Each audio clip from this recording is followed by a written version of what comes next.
Assalamualaikum warahmatullahi wabarakatuh. Perkenalkan, saya SRF Wilda Syakira SHA dengan NIM 501180059. Jadi kali ini saya akan menjelaskan materi mengenai belanja negara atau pengeluaran negara mata kuliah Keuangan Publik Islam yang diampu oleh Ibu Sri Rahma SEME.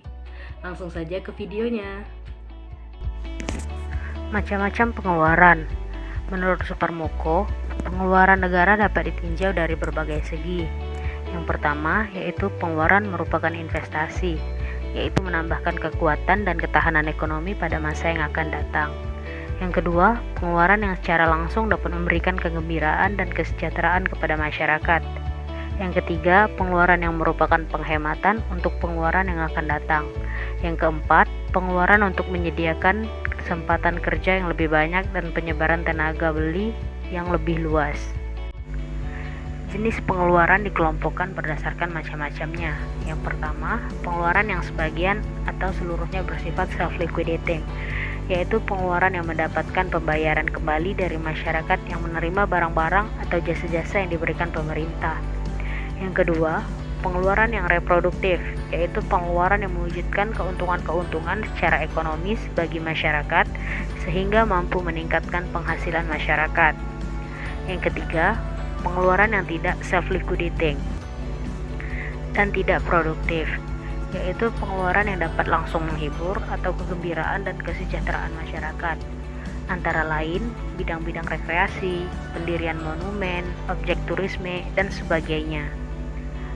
Pengadaan objek-objek tadi dapat pula menaikkan pendapatan nasional sebagai akibat dari jasa objek tersebut. Keempat, pengeluaran yang secara langsung tidak produktif dan merupakan pemborosan.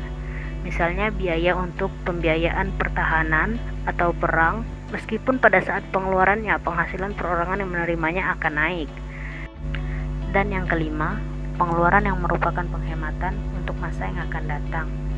Misalnya, pengeluaran untuk anak yatim. Pengaruh pengeluaran pemerintah terhadap perekonomian. Ada beberapa sektor perekonomian yang terpengaruh karena pengeluaran negara, seperti sektor produksi, distribusi, dan konsumsi masyarakat dan keseimbangan perekonomian. Pertama, produksi. Pengeluaran negara secara langsung atau tidak langsung akan mempengaruhi sektor produksi. Pengeluaran pemerintah juga dapat dikatakan sebagai faktor produksi lainnya di samping faktor produksi lainnya yang berupa alat, modal, tenaga kerja, dan manajemen. Karena pengeluaran pemerintah dapat menunjang tersedianya faktor-faktor produksi tersebut. Yang kedua, distribusi. Pengeluaran negara secara langsung atau tidak langsung akan berpengaruh terhadap distribusi barang dan jasa. Yang ketiga, konsumsi. Secara langsung atau tidak langsung, pengeluaran pemerintah dapat mengubah atau memperbaiki pola dan tingkat konsumen masyarakat terhadap barang-barang dan jasa-jasa yang disediakan langsung oleh pemerintah maupun mekanisme pasar. Dan yang keempat, keseimbangan perekonomian. Dalam kebijakan fiskalnya, pemerintah dapat memperbaiki dan memelihara keseimbangan perekonomian dan meningkatkan pendapat nasionalnya melalui target peningkatan PDB. Selanjutnya, pengeluaran negara. Dalam anggaran pendapatan dan belanja Indonesia, pengeluaran negara atau pemerintah dibedakan menjadi dua, yaitu pengeluaran yang dimasukkan sebagai kelompok belanja dan pengeluaran yang dimasukkan sebagai kelompok pengeluaran pembiayaan. 1. Belanja negara. Belanja pemerintahan pusat. Yang satu, pengeluaran rutin, seperti belanja pegawai, subsidi, belanja barang, belanja hibah, belanja modal, bantuan sosial, pembiayaan bunga utang, dan belanja lain-lainnya. 2. Pengeluaran pembangunan, yaitu pembiayaan pembangunan rupiah dan pembiayaan proyek.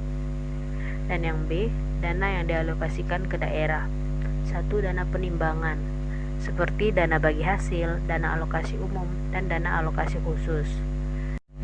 Yang kedua, dana otonomi khusus dan penyeimbang atau penyesuaian belanja operasi dan belanja modal, sebagaimana yang telah diuraikan di atas.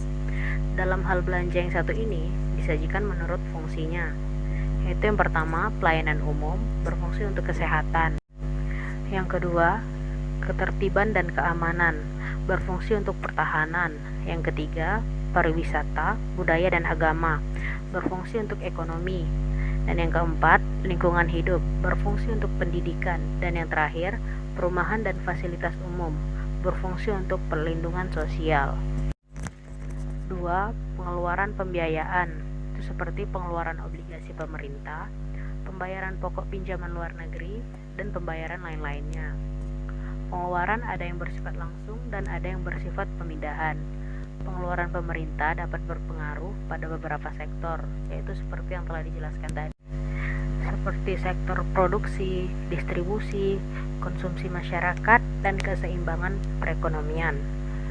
Penyebab peningkatan pengeluaran pemerintah ada dua, yaitu bentuk pembiayaan dan belanja pemerintah.